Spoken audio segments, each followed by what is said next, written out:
Hi, I'm B.Chavez from EvilGenius Sports Performance, and this is Volume 2 of the EvilGenius Sports Performance video blog.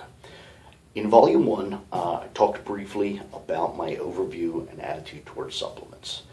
Really didn't cover a lot of detail, a lot of material. I really just covered terminology, how I handle these things, how EvilGenius Sports Performance categorizes and outlines our handling of supplements. What do we consider a supplement? What do we consider a food? That sort of thing. Really just defining terms. And I got a lot of really good feedback from that video. A lot of specific questions, which I really wasn't shooting for at that time, but I certainly understand people's excitement. In today's video, I want to continue the theme, not of supplements, but of defining terms. Definitely want to come back and talk more about supplements, each of those individual three categories in detail, and outline what about them, how I treat them, how I think they should be integrated into an overall sports performance plan and program. But today I want to jump gears, continue with the defining terms. I'm a really strong believer in language. To communicate, to have a good, meaningful conversation, we have to have the same language. That's why science works around the world. People from this corner of the world and that corner of the world can communicate via science. Things mean the same when they're said. They have a contiguous language. Doesn't matter what their native language, their native tongue is, the language of science, mathematics, physics, etc. is roughly the same. So that's what I'm shooting for here, is a smoothing out of the terms so that when I say, for instance, the word intensity, you know precisely what I mean. You don't misconstrue. And that's actually the term I want to begin with, and that is intensity. In my opinion, very misused, watered down term, and it's unfortunate because it should be the underpinning of everything we think and do in a gym scenario. Whenever designing a workout program, when you're doing programming, everything should be fundamentally based on intensity as it's meant to mean. Intensity simply means a percentage of maximum. You go to your kitchen sink, you turn on the faucet, turn it all the way open, water comes out. Point of fact, it comes out at about 8 gallons per minute in an average North American household. That's 100% intensity. If you turn it back to half, that's half intensity. You're going to get 4 gallons per minute, and so on. It's an adjustment of how much is coming out per unit time. That's what intensity means. It means exactly the same thing when you shine a light on a surface and perform fancy tests of the photoelectric effect. You're determining how many photons are raining down. It's how much per unit time. That's what intensity means. In the gym world, in the classical physical sense, it means percentage of maximum. If you can bench press 300 pounds, that's maximum intensity. You can't do 101% intensity. You can't bench 400 and X pounds. You can't. It's out of the question. You can do 400 or less, 100% intensity or less. So when you're prescribed to do a given amount of work, say 5 sets of 5 at 65% intensity, you can quickly do a calculation. Your maximum is 400, 65% of it, and you perform 5 sets of 5 at that. It's a fundamental tool in programming, and it's very useful. Now, over time, if your training program and your programming works, you will get stronger, and that percent intensity will go up. You will find one day that you can actually bench press 105%. It's time to readjust your intensity marker, your maximum, and perform again, which is why you periodically perform tests, whether it's in the West Side system of performing a max effort, or it's in a more classical Olympic style where you perform a test every 8 weeks or 6 weeks or whatever, or you in more my approach where you use kind of more of a linear periodized, culminating your training to a max and then benchmark that and begin your training again. But nonetheless, intensity. And the reason I'm beating this to death is you read that word. It's in every magazine article. So-and-so trained so intensely. That's a meaningless statement. If you're a professional athlete or even an aspiring athlete, you pour your heart into it. You work hard. Everyone works intensely in that mindset. They don't necessarily work intensely in that they're using a very high percentage of their maximum. Most bodybuilders, in fact, really don't. They work at relatively low intensities.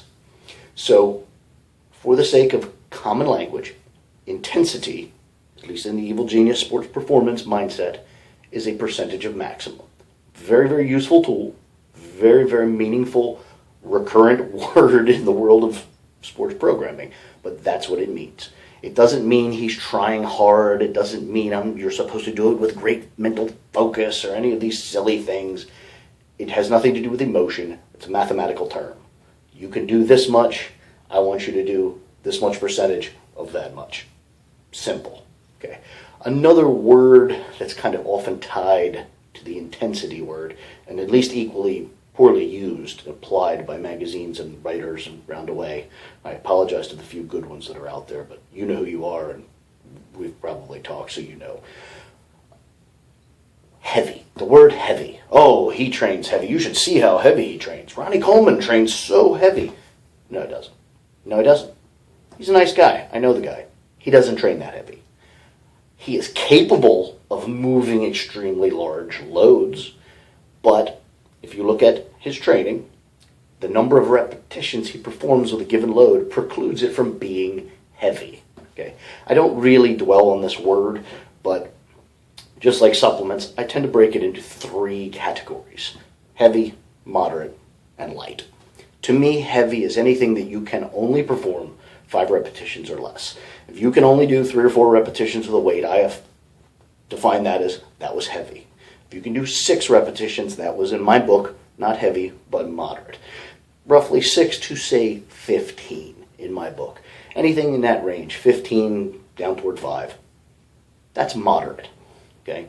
Most bodybuilders tend to do 8 to 12 repetitions. That's not heavy. I don't care if they're doing it with 500 pounds. It is, by definition, not taxing them to the level where they can only do 5 or less. It's not heavy. It's moderate. Yes, Ronnie Coleman's incredibly strong compared to you, or even compared to me. But the loads he uses, by and large, the exception of a few showing off doing some 800-pound singles and that sort of thing, for the most part, by far and away the majority of his training is not heavy. Sit in front of YouTube with a notepad and write down how many repetitions he does each set, and you will find that the lion's share of his work is not within that 3-category description I just gave you. Definitely not heavy. Some of it is even more than the 15, making it light. Most bodybuilders do not train with a high intensity or percentage of maximum, and therefore their training is, relatively speaking, not heavy. It's rather moderate to even light.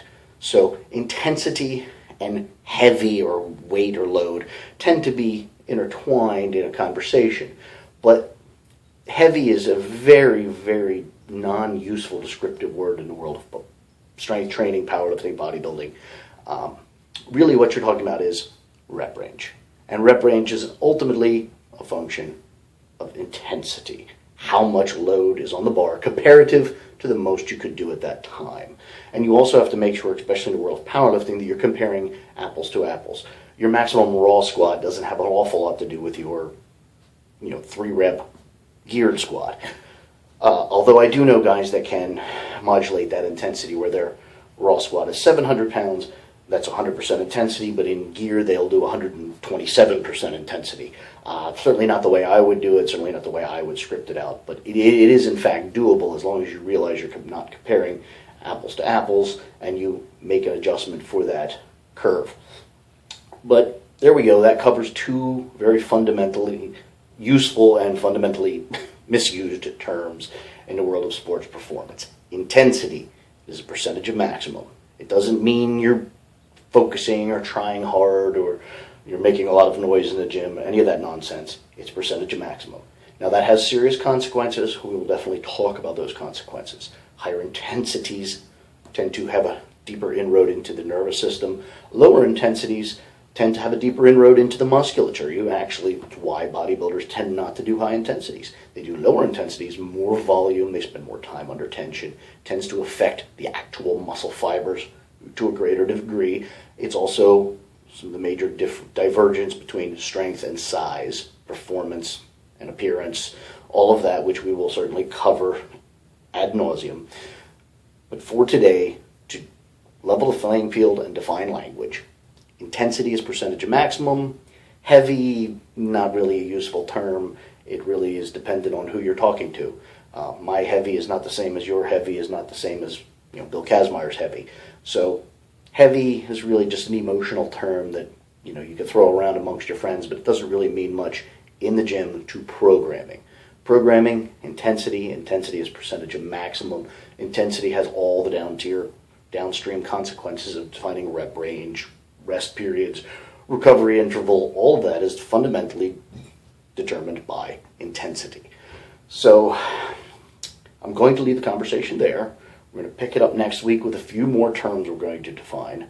And then we'll begin to put all this together into a coherent training, recovery, nutritional, performance strategy to help get to your goals.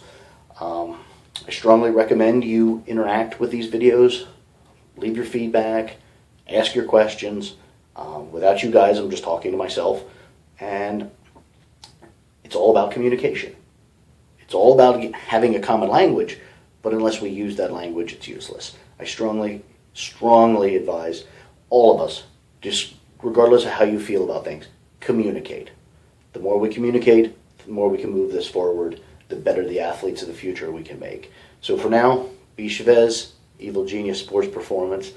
Until Volume 3, thank you. I'll see you later.